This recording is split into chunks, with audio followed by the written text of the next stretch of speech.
অনিরাপদ বোধ করছেন নায়িকা পরীমণি।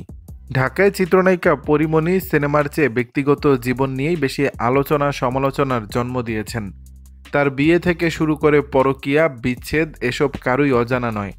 এছাড়াও বিভিন্ন বিতর্কিত কর্মকাণ্ডে জড়িয়ে আইনি জটিলতা, মামলা মোকদ্দমা ফলস্বরূপ জেলও খেটেছেন নায়িকা। সম্প্রতি বিবিসি বাংলায় এক অডিও বার্তায় অনিরাপদ বোধ করছি দাবি করে পরীমণি বলেন, অসহায় বোধের পাশাপাশি অবশ্যই অনিরাপদ বোধ করছি। শোরুম উদ্বোধন থেকে শুরু করে জনসাধারণের সম্পৃক্ততা যে কোনো অনুষ্ঠান, সেটা তো আমার কাজ। এই অভিনেত্রী দাবি করে বলেন, আমাকে তো এত বছর কেউ বাধা দেয়নি, তাহলে এখন কেন বাধা আসবে? আমরা স্বাধীনভাবে নিজেদের কাজটা করতে চাই। সেখানে বাধা হয়ে দাঁড়াবে খুব অল্প সংখ্যক লোকজন এবং তাদেরকে আমরা ভয় পাবো, পেছপা হব। আমাদের সৃজনশীল কাজে বাধা আসবে, আমি অন্তত সেটা কোনোভাবে মেনে নিতে পারি না।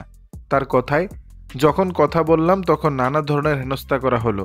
এখানে কি আবার ধর্মবিরোধী, ধর্মের উপরে কি আঘাত হচ্ছে আমি স্পষ্টভাবে জানি না। আমি এটা জানতে চাচ্ছি যে আসলে এরা কারা। শেষে বলেন, এই স্বাধীনতা আমরা যদি এনে দেওয়ার জন্য একটু ভূমিকা রাখি, তাহলে এই স্বাধীনতা কেন উপভোগ করতে পারছি না? এই স্বাধীনতা কারা উপভোগ করছে?